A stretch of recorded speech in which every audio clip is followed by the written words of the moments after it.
If you're looking for a secure haven within the literary world, you found the perfect organization.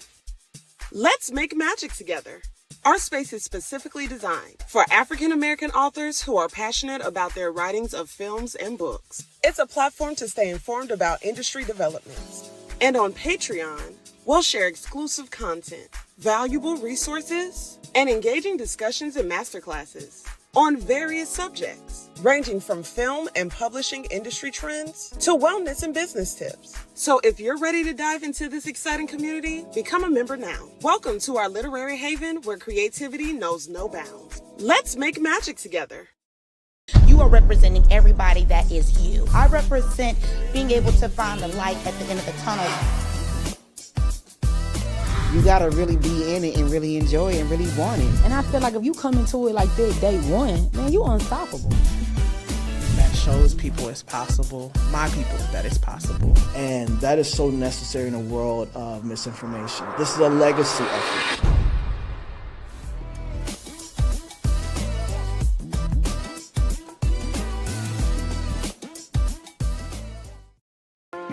Hey creative, we're looking for you to join our emerging writers market for filmmakers and as well as authors.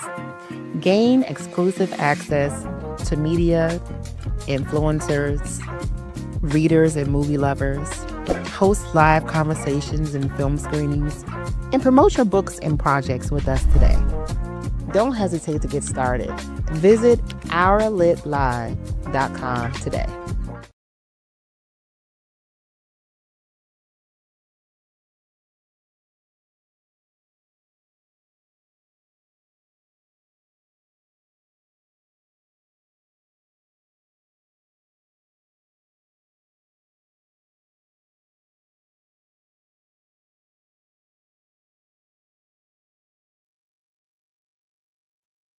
Hey everybody,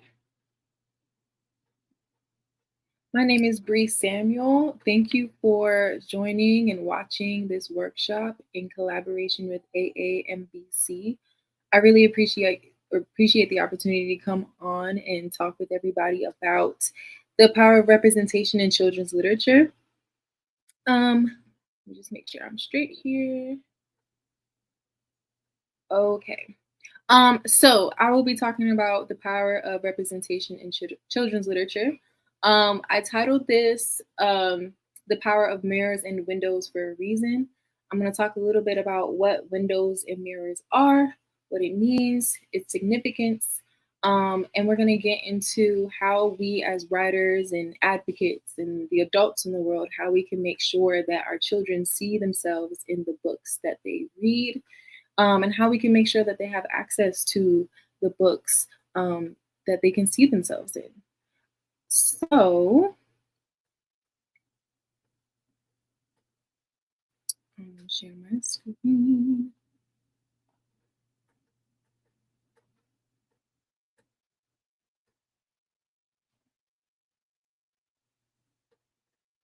All right. Okay. So, we're going to talk a little bit about me. We're going to talk about lightly just what mirrors and windows are. Then we're going to get into the importance of representation, some strategies that we can use, and what the current landscape and resources are, or which ones exist already that can help us further this fight for the cause of representation in children's literature. All right, so this is just a little bit about me. My name is Bree. That's my Instagram handle as well as Twitter or X. I'm currently an educator. I currently teach at the high school and college level. I have experience at each grade level, however. I've taught elementary school, middle school, high school, and of course college. I am also a PhD student. I am pursuing my PhD in English. I'm recently married. I got married almost 2 months ago, March 30th. I received my Master of Science in English and African American Literature. And I'm an author. I wrote Imani Takes a Deep Breath, which is a children's book. And I also own Sankofa Books, which is a small online bookstore, but it's also has expanded into a literary agency. I'm an editor, and I help people publish their works. So novels, children's books, books of poetry. I help edit extended works like dissertations or any other types of research. So that's what I do. I wanted to do this workshop on this topic because it's really near and dear to my heart, not just as a Black woman, but as an educator and as a writer. My personal experience unfortunately made me aware that there was such a gap, there was such a lack and a need for representation in books. And of course, as I became a teacher, I saw even more of that. I felt even more of a need for my students to have access to books where they can see themselves. Because unfortunately, the books that we that are included in the curriculum, that are required in the curriculum that we have to teach, doesn't always look like the students who are in our classroom. So I want to start with a question. As an adult now, how does being seen make you feel? I know seen is like this really popular word, and I feel seen, and it's one of those like big things maybe on social media.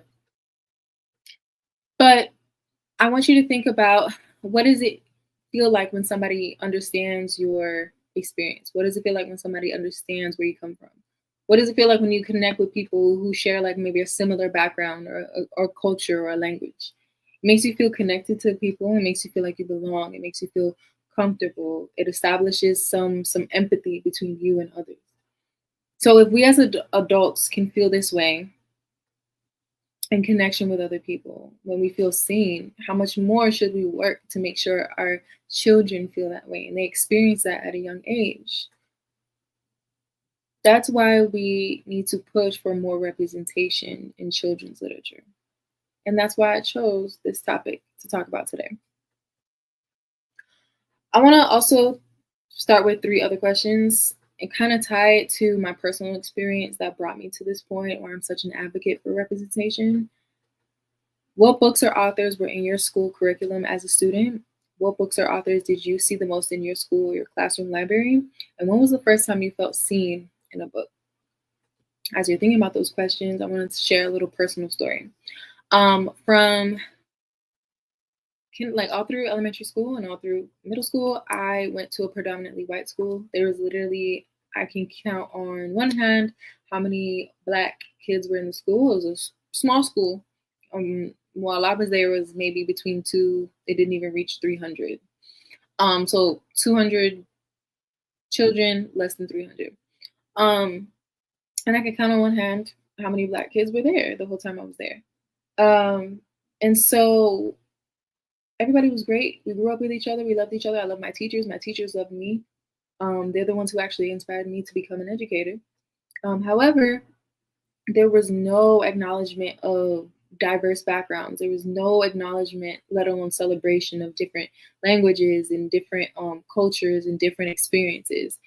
Unfortunately, it was very much catered to the experiences of the majority, who were the white kids. It wasn't the students' fault, wasn't even the teacher's fault. I just don't think that anybody was thinking about, how can we make sure that all of our children feel celebrated? How can we make sure all of our students feel seen? Because there was not a lot of us who were not white. There were far more Latinx or Hispanic students than there were Black, but it just never was a topic. I don't think the thought ever crossed anybody's mind, unfortunately. And this school was in an area that was also not very diverse. It was a very white area as well. So it wasn't an animosity thing. It wasn't like a bullying thing at all. It was just, it didn't cross anybody's mind, and it didn't cross my mind. In fact, when family or friends outside of that school would make comments about, oh, you go to that white school, or you have all these white friends, or you're acting like a white girl because you're being around all them white kids, I took offense to that because I love my friends, these other students, and I love my teachers. So I was able to receive a really quality education and built really strong relationships with my students, with my teachers and the other students. But I didn't see myself in anything that we read in language arts class, English class.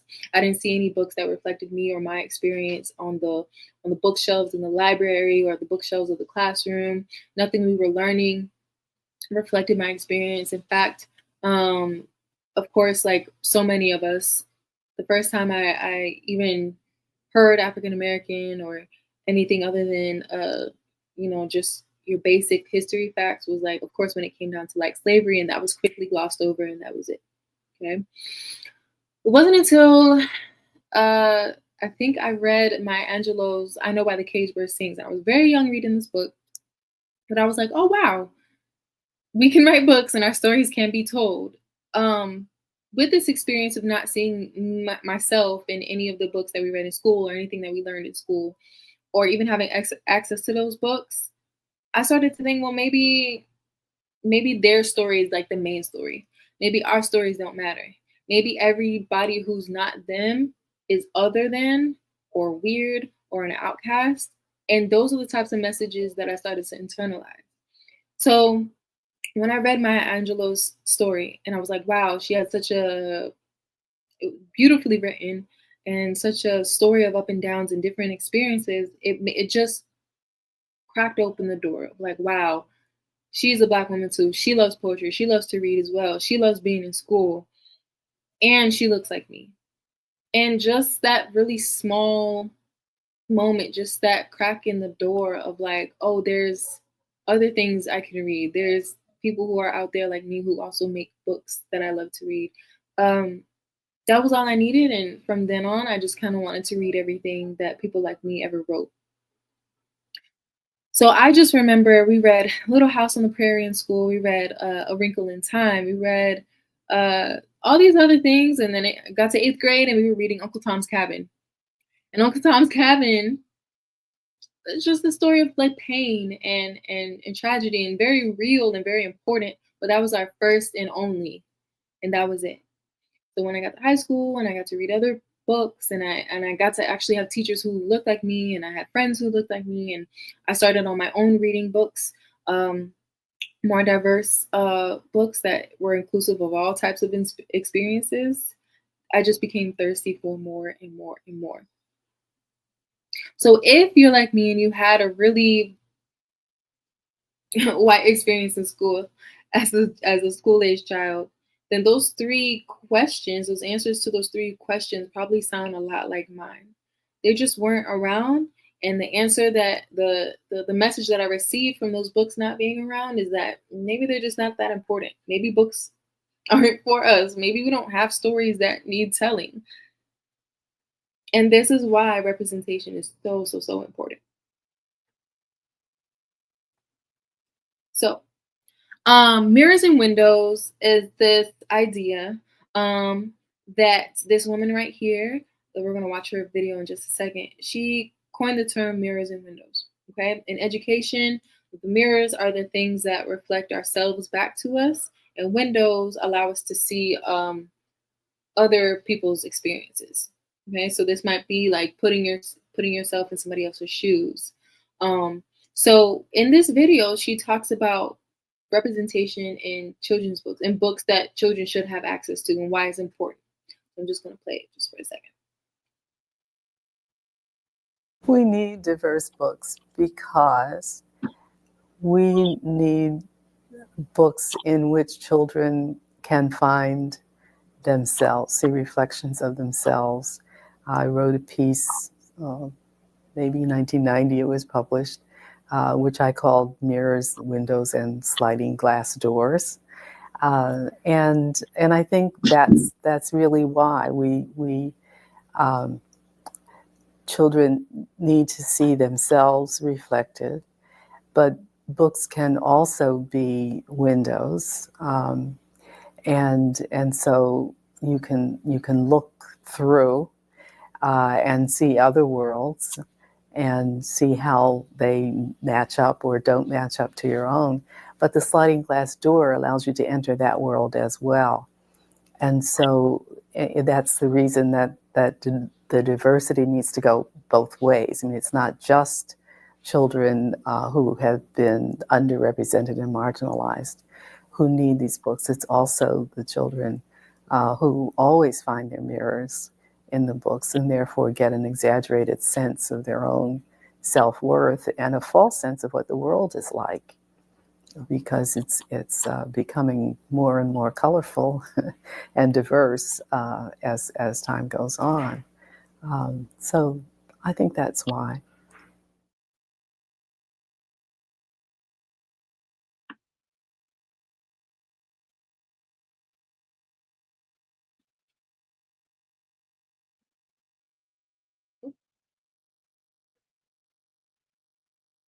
So her name is Dr. Rudine Sims Bishop. Like she said, she wrote a book, Windows and Mirrors, something like that was the title.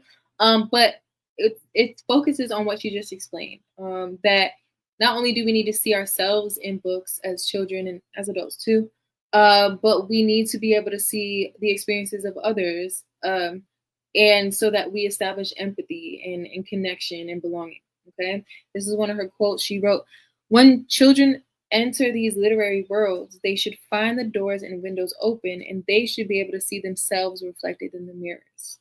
Okay, I'm gonna back up just a little bit. So why does this even matter? Currently, my high school students love to ask me that question because this is something I'm always talking about. And in the books that we read, the plays we read in class, I make sure that I always include some part, some point where we stop and we pause and we focus on the diverse characters and the background of the characters and how language comes into play. And I'm always doing that. And they're always asking me, like, what does this matter? This is not my background. This is not my culture. What do I need to know? So these are just some and a small portion of the reasons why the windows and mirrors in our children's literature matter so much. Today, we're seeing such a lack of empathy. We're seeing a lack of self-esteem and connection in our children. And we can say it's the technology. We can say that it's the social media. We can say even the pandemic that happened. And those are all true. Also, just the way society is progressing, affirmations, cultural awareness, belonging, inclusion, and social justice, okay, empowerment and connection. Those are all very important in our development as people. I think that a lot of people, the adults in the room, we often assume that these are too big ideas for children. But if you ever watch children starting in like kindergarten, even preschool, play with each other, they often understand these things. They often possess these qualities. Somewhere along the way, they are socialized to be less empathetic. They're socialized to be less comfortable with affirming themselves and each other. They lose that cultural awareness. Now, some of that happens naturally as we go through the stages of development, right? Cultural awareness and the peer pressure thing doesn't necessarily go hand in hand. So there's some fighting there, but that just makes it all the more important to make sure that they have access in there and that we are being intentional providing them with access to books that promote these characteristics. Okay.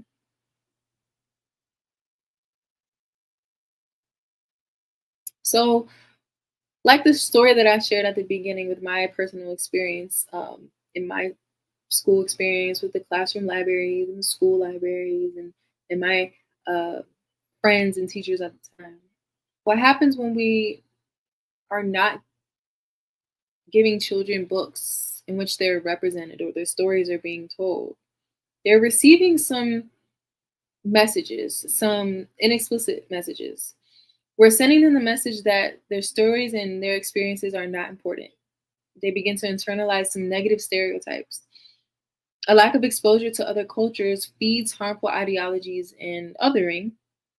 Prejudice and bias goes unchecked and unchallenged, and we perpetuate the idea that certain groups are superior to others, and we risk the danger of the single story, which is a monolith. Okay. The negative stereotype thing. Okay. So this is something that I've seen live in action as a teacher, as a summer camp instructor, as a tutor. In any of my work with children, I see this all the time. So when we don't have positive images in the things that we're teaching in school, in the books that they're reading, either in school or outside of school, if they're not seeing positive representations of themselves, then the negative stereotypes that we're constantly being fed anyway, they end up winning.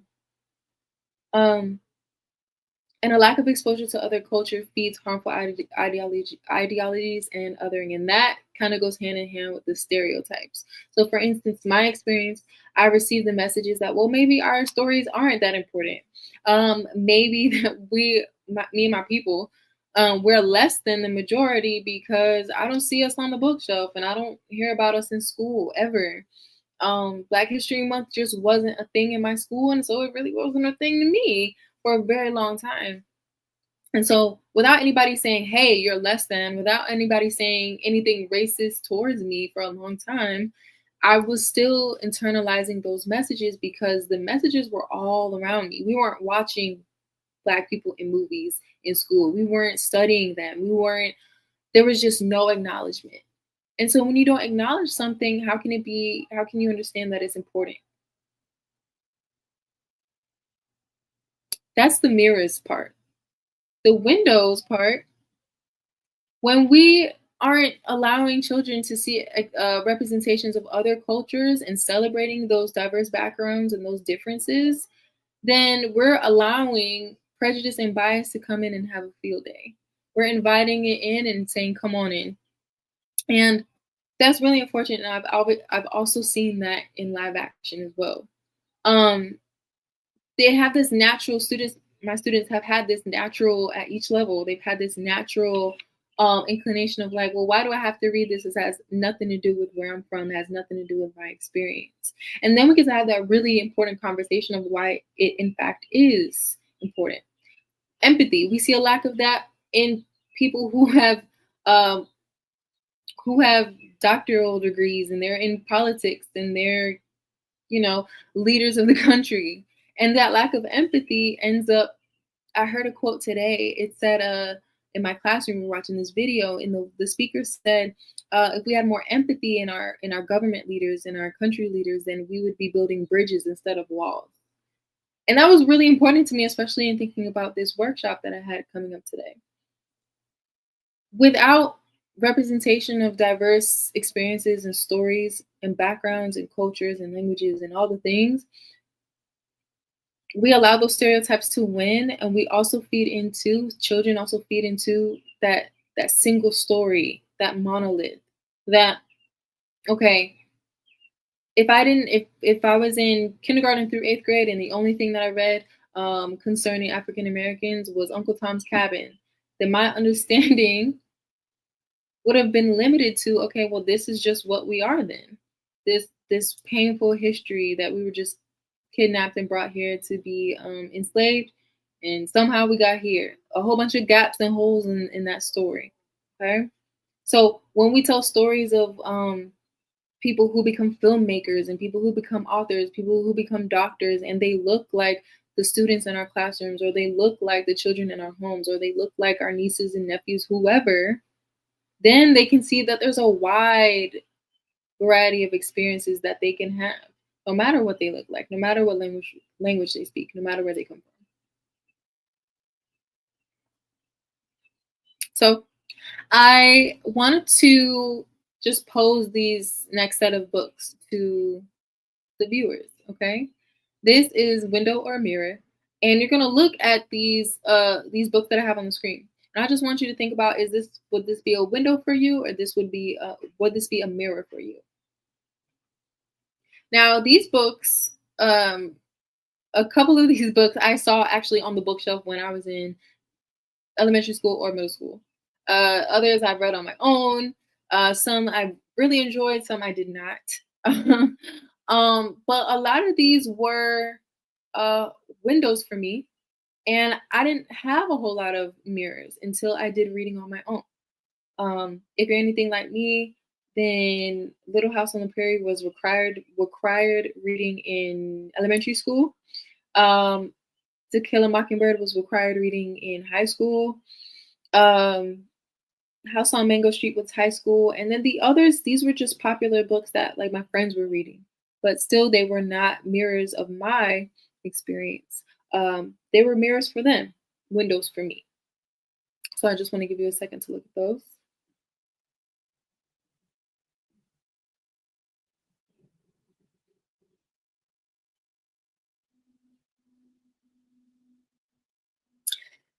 Now that you know which ones would be windows or mirrors for yourself, I want you to think about, do you have more mirrors or do you have more windows on this list?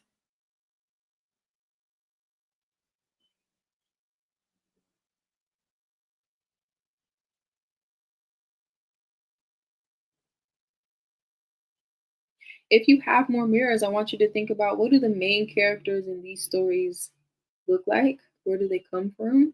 What are their experiences? And if you have more windows in this story, I want you to think about, if you were a child and these were on your classroom bookshelf or in your school library, and it was filled with books that are just like this, and they're all windows for you, or they're mostly windows for you, how would that make you feel?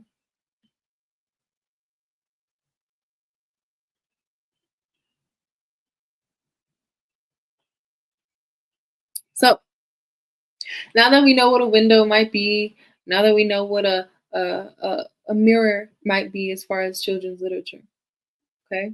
How can we ensure that children have access to more diverse and inclusive literature? In light of recent political policy changes, how do we ensure children know that their experiences, cultures, and stories deserve to be seen, deserve to be told? And as educators, parents, writers, advocates, what can we do? Now, if you're watching this, you're a book person just like me. I want you to think about the children in your life. If you're not an educator, that's fine, but I want you to think about your nieces, your nephews, your children, your sons, your daughters, your grandchildren, your neighbors, your friends' kids, your godchildren. They deserve to know that their stories are valid, that they're important. They deserve to see themselves in positive light. They deserve to not become susceptible to some negative stereotypes that even some of us have internalized as young people. So, how can we fight and combat against what our society today seems to be wreaking havoc on our children? So, here's what we can do as the adults in the room, okay? We can start here. You can be really intentional about including diverse characters and stories in the works that you write. If you're a writer, if you're an author, we can really be intentional about making sure we are inclusive and celebrating differences. And we can write about a variety of different experiences. One thing as a Black woman that I see every year, especially during Black History Month, all over social media is, this Black excellence thing. And it was earlier this week that I saw somebody post, like, it's Black excellence doesn't have to be every day. Black regularness can be okay too. The post was talking about, clocking into your 9 to 5, doing what you have to do Monday through Friday, enjoying yourself on the weekend. That can be celebrated as well. So I think a lot of the time, our strategies can really focus on making sure that we have a Huxtable family representation as much as possible, where the dad and the mom are like these super doctors, super lawyers, super PhD earning people. And we celebrate those and we put them up here, right? And I think we tend to forget that that's not the ideal for everybody. Sometimes the ideal for everybody is in making sure that we graduate high school, and that needs to be celebrated for all backgrounds. Okay, so even in our pursuit of inclusivity and in celebrating differences in our stories, I think we can end up on the other end of the spectrum, which is forcing this narrative or forcing this ideal that we have to be in constant pursuit of the highest degree, the highest award, the highest recognition to deserve being celebrated. But we also don't want to send our children that message either. Another thing we can do, follow and amplify other diverse authors and illustrators. We can support organizations and initiatives working toward the cause. We can evaluate our current existing curriculum and book collections. Okay? We can hold authors and illustrators accountable. We can question them. Is there a reason the majority of your works are focused on one type of person with one type of story? Ask them questions. And we're not attacking, but we can challenge. demanding change and keeping the conversation going. I think social media gets a bad rap and a bad name these days for its negative impact on a lot of things in a lot of different areas. But one thing social media has been great for is discourse. So starting the conversation and keeping it going. If we accept the norm of lack of representation in our children's literature is the norm, and it's just never going to change, and we can only do so much, then we're part of the problem. So in the comments, if you're watching, I want you to think about what commitment can you make? Oh, I didn't finish my sentence right here on the screen. What commitment can you make as an author, as a book lover, as an avid reader, as a book influencer, as a words and literacy and book person? What commitment can you make to ensure that what you're writing is inclusive of all diverse and differences in backgrounds, languages, experiences, abilities, interpersonal relationships? What can you do to ensure that what you are writing does not stick to the monolith, is not following that path of forcing this ideal on children? What can we do to make sure that children's literature is a window and a mirror? So I'm gonna pause here, and whatever you drop in the comments, I'm gonna make sure that we write it on our chalkboard here. And at the end, we're gonna make sure that we commit to at least one of these things as the adults in the room to ensure that our children have access to stories that tell something similar to what they're experiencing.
So we're thinking about how can we ensure that our writing is inclusive, diverse, and celebrates differences, or the books that we're reading, or the books that we're giving to the children in our lives. How can we make sure that they have access to inclusive, diverse stories? I know for me as an educator, I'm an English teacher at that. Sometimes it can feel like my hands are tied. Sometimes it can feel like my hands are tied. There's nothing I can do about William Shakespeare showing up 3 times in one school year. But I can bring up certain questions that causes my students to evaluate, well, why is Shakespeare so important in high school in the year 2025?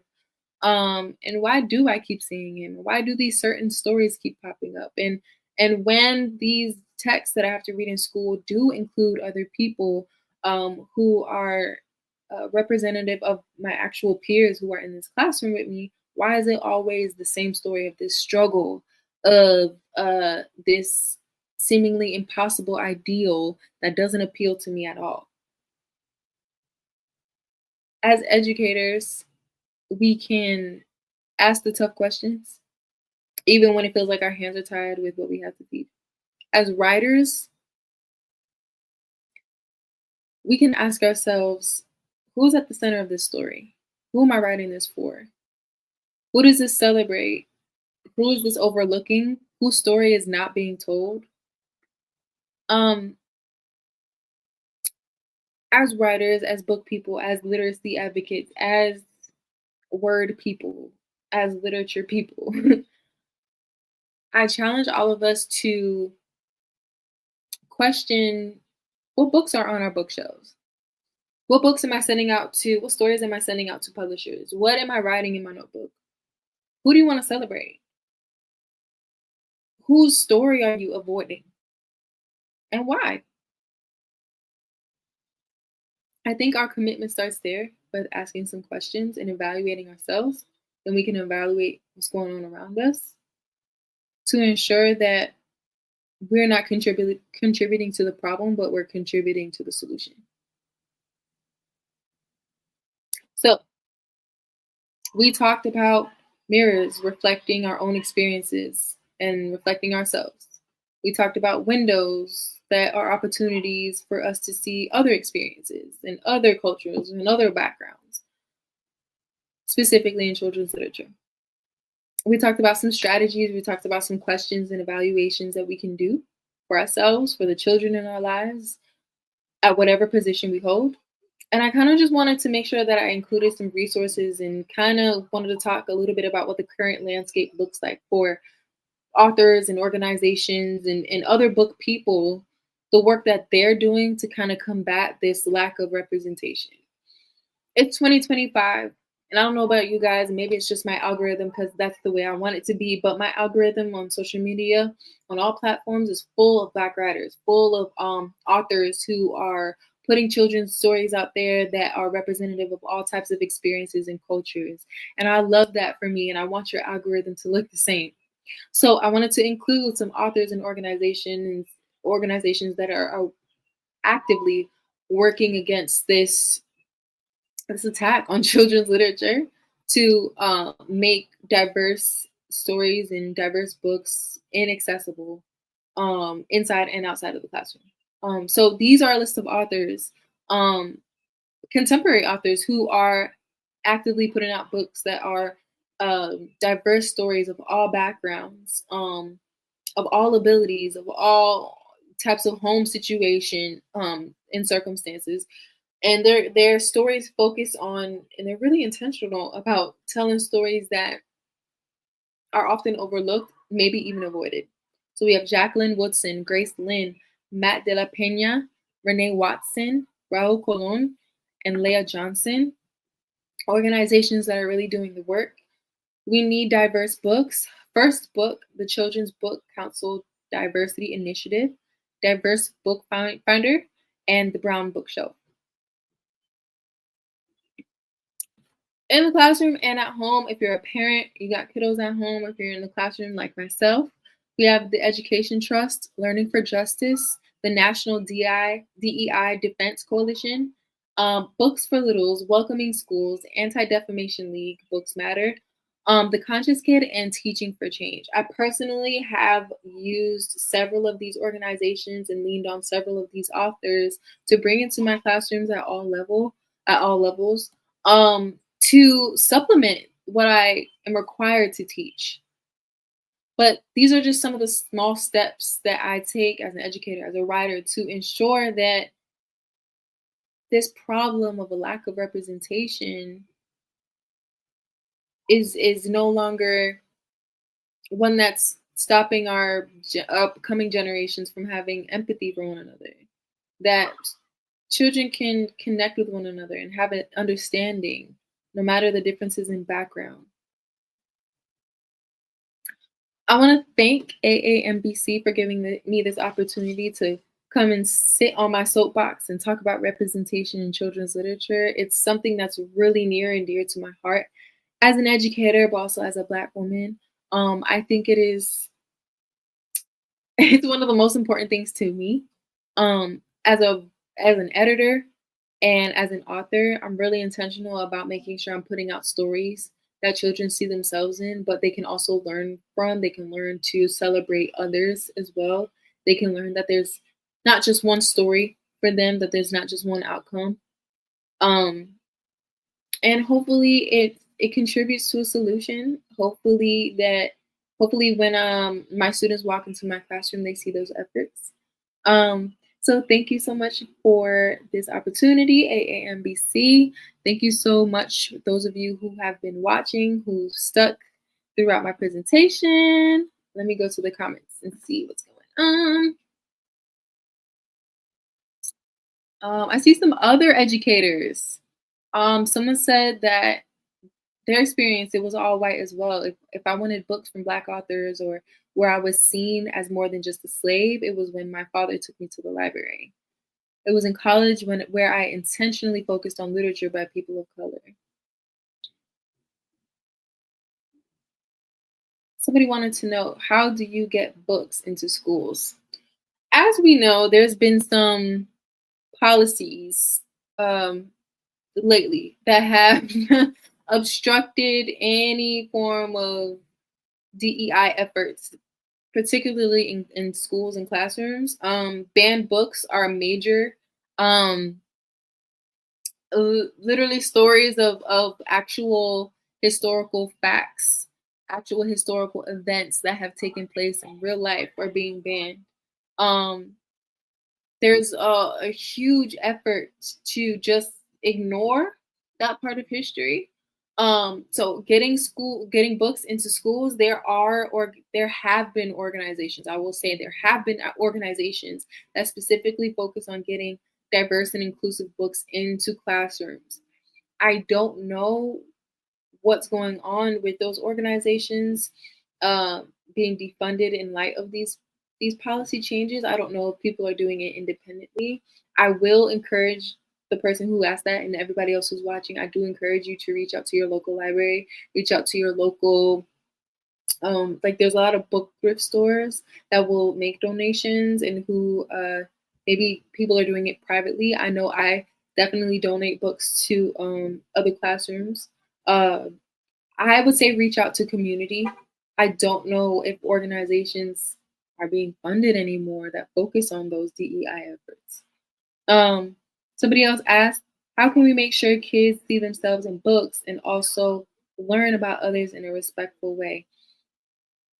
I will say this, as an educator, I know that children go through at each stage, young, preteen, and teenage, they are very focused on themselves, and that's because they're learning themselves. They're growing. So if you present any content in front of them, it has to connect with what they have going on, their experiences. It may not be flashy in the stuff that they're interested in. It may not have anything to do with their hobbies or the sports they play or whatever. But if you can find something that connects with their experience, I think that's the hook that gets them invested in those stories. Learning about others in a respectful way, I think that starts with questions. Because at every level that I've taught, it's been, well, why do I have to learn about this? I'm not from there, or I'm not this. Why do I have to read about it? I asked them the question, why do you think you shouldn't? And just starting that conversation that is centered on empathy and understanding and belonging and how we make others feel and how we impact the spaces that we enter. I think that establishes the respect, and I think that gets them thinking about others in connection to themselves and not just focusing on themselves all the time. Somebody says, as a theater teacher, I can make the commitment to always show diverse works in my classroom. I love that. I too am really intentional about making sure I'm bringing up a wide variety of experiences and cultures and even including my own in the classroom. Oh, my husband commented. He said, as a writer, I can make sure to promote diversity and inclusion, but how do we make our books more accessible for our community without being a well-known author? Well, we can, I always encourage people to self-publish. Pursuing a large, well-known publisher to get your book, amazing, keep doing that. But if we can self-publish, we can always get our story out there. And without so many of the obstacles that come with kind of chasing down like an agent in one of those bigger publishing houses.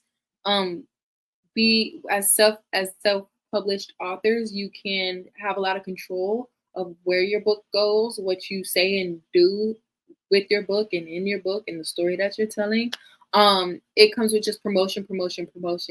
And that kind of ties back into the strategies that I provided with kind of reaching out to organizations and communities, and definitely getting in touch with, or even making your social media algorithm really focus and hone in on highlighting authors with diverse backgrounds who are also putting in the work to do the same thing that we're talking about right now.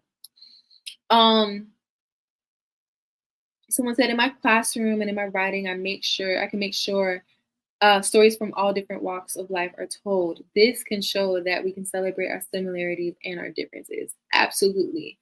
I feel like, I don't know about you guys, but when I was younger, it was all about, okay, we're all the same. We're all human race, and race doesn't matter, but we're all of one race, and we're brothers and sisters, and that's great. But it made being different such a bad thing. When we can celebrate similarities and differences, and I think this next generation coming up after us, I don't know what are they, the Gen Zs and the ones after them, the children now, they don't have to receive the messages that we did about, they kind of lean towards being different as a bad thing and othering and exoticizing, I think that is the word, people.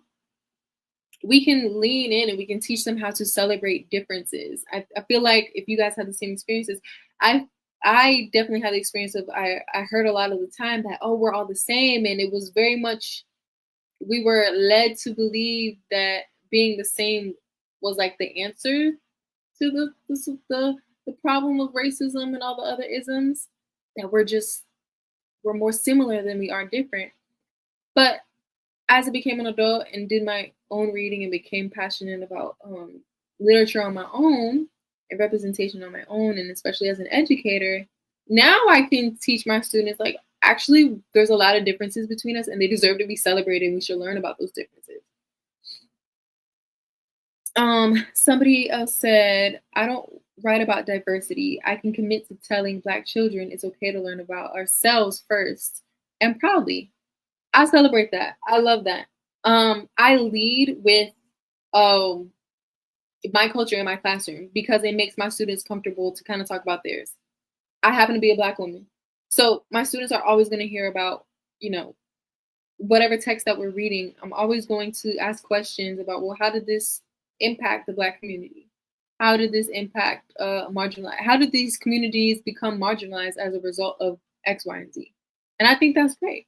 If you want to, you don't want to write about diversity, you want to focus on empowering your Black students, your Black children, please do that. There's enough in the world telling us that our stories don't matter. Somebody asked me, hey Shayna, what's your go-to grabs, whether it's a read or activity for reluctant readers? I'll tell you this, our biggest, and she's an educator, I know her, our biggest ops, I feel like, as educators or even adults with children in our lives, is like screen time. And I don't want to just blame it on social media, but it's like the stimulation of screens. I'm not as exciting as a screen. I'm not as exciting as scrolling on social media and all the noises that it makes. However, I think I mentioned it earlier, I really have found that children of all ages and stages, they're really into their own experiences. They're really into what they've got going on with themselves, within themselves, what's going on around them. They're really self-centered because they're learning themselves. I think with the reluctant readers, they just haven't been exposed to stories, characters, books, plays that relate to their experience. Unfortunately, I'm going to turn on my light. Give me 1 second.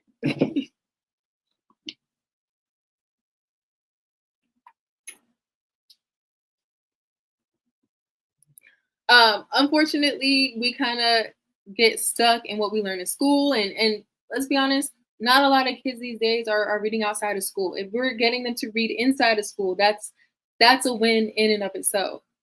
So it has to be something that they can see their own experiences in. It has, I think, mirrors are where we need to start. Stories that reflect their experiences and who they are and where they come from in their backgrounds, and then we can work our way towards windows. That's just my advice. That's what I think. That's my go-to. As a teacher, as an educator, I'm required to teach stories that have nothing to do with anybody's experience in my classroom. We got to take it a step further. I got to connect it to them somehow. For instance, I got 2 examples. Earlier this year, I had to teach The Crucible. It's about the Salem witch trials. None of what was going on the surface had anything to do with today's 2025 high schooler.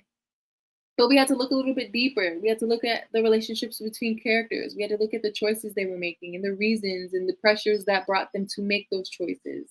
And then it came full circle. Can I tell you guys a secret? I connected The Crucible to Love and Hip Hop and Baddies. Those reality shows that my high school seniors and juniors love to watch. I came up with activities that connected to the silly things that they watch, on YouTube and whatever else they're doing with their time. And social media posts. Sometimes it takes just really getting down to their level and what they're into. And it may be really weird to us as the adults in the room. But I gotta be louder than the negative messages that they're receiving. That just is what it is. Somebody asked, oh, thank you guys. Somebody asked, what topics do you think should be placed at the forefront for our youth? I think right now,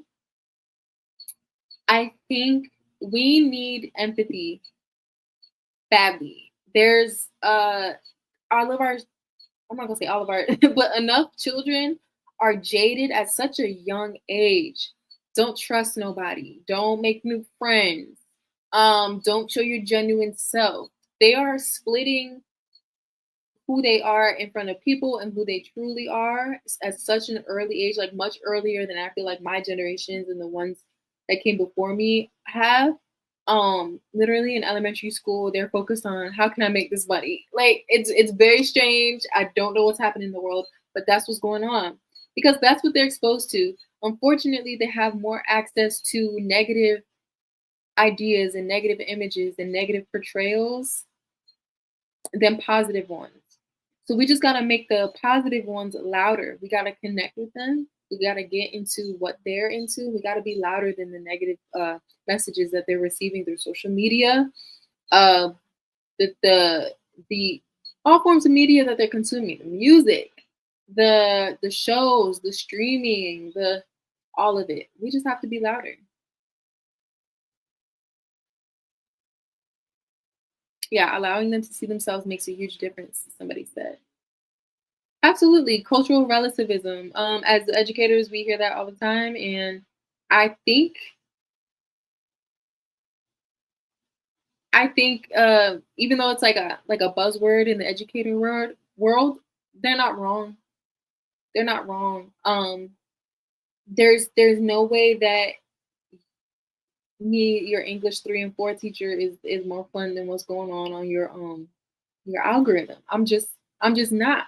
But if I can get on your level and I can connect to what your experience is and I can make it the foundation for the text that we're reading, no matter what it is, I always feel like that's a win.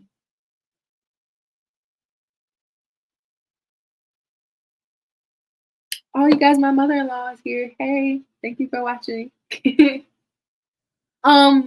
I want to just point back to all the organizations that I listed. There's so many out there. I know that politically there's been a lot of policy changes and there's been a lot going on that we feel like we don't have control over, but we are still a democracy. We still have a voice. We still vote. We still have a say. So we can make sure that the people we're putting in power have our students and children's best interests at heart as developing people, not just as test takers and scorers and people who just need to walk across the stage. Then that's where we start too. That's where we can make our voices heard as well. to make it not such a fight when we do step into our classrooms. Empathy, connection, I think those things can save lives as well. When we start to give access to our children to books that reflect their experiences and help them understand the experiences of others, we lessen this overwhelming feeling of loneliness that we see, unfortunately, in the news. Ends lives at such a short age. And we can decrease the diagnoses of depression and all the things that come with that in children's lives when we tell them that they matter, that their experiences are important, that they deserve for their stories to be told, that they're not a monolith, that we don't have to set up these crazy high expectations and these inaccessible, unreachable ideals in order for them to feel like they can be celebrated. I think it starts there. And I think all of this, the representation, that diversity and the equity and the inclusion, I think it's rooted in empathy. So if we start the conversation there, I think we can come up with a solution. Somebody said, I think these students need a safe place to really be seen. A lot of them don't have a place where they can just be. And that's so true, unfortunately. So as book people, as the adults in the room, we got to make sure that they have access to these stories. We got to write the stories. We got to bring the stories. We have to send it to them. We got to put it on their bookshelves. We got to give it to them as birthday gifts and Christmas gifts and all the other holidays. We got to have them do the summer reading programs and the free little personal pizzas that we used to get when we read a book. And we got to ask them questions about what they're reading and ask them about what they're feeling and get them aware of the world around them. Thank you for everybody who watched. Thank you for all the comments and all the questions. Thank you, AAMBC, again, for letting me present and letting me talk about my passion, representation in children's literature. Thank you for those who are also educators and you're doing the work and doing what we need to get our students and our children to be their best selves. Thank you. You are representing everybody that is you. I represent being able to find the light at the end of the tunnel. You gotta really be in it and really enjoy it and really want it. And I feel like if you come into it like that day one, man, you unstoppable. That shows people it's possible, my people, that it's possible. And that is so necessary in a world of misinformation. This is a legacy effort.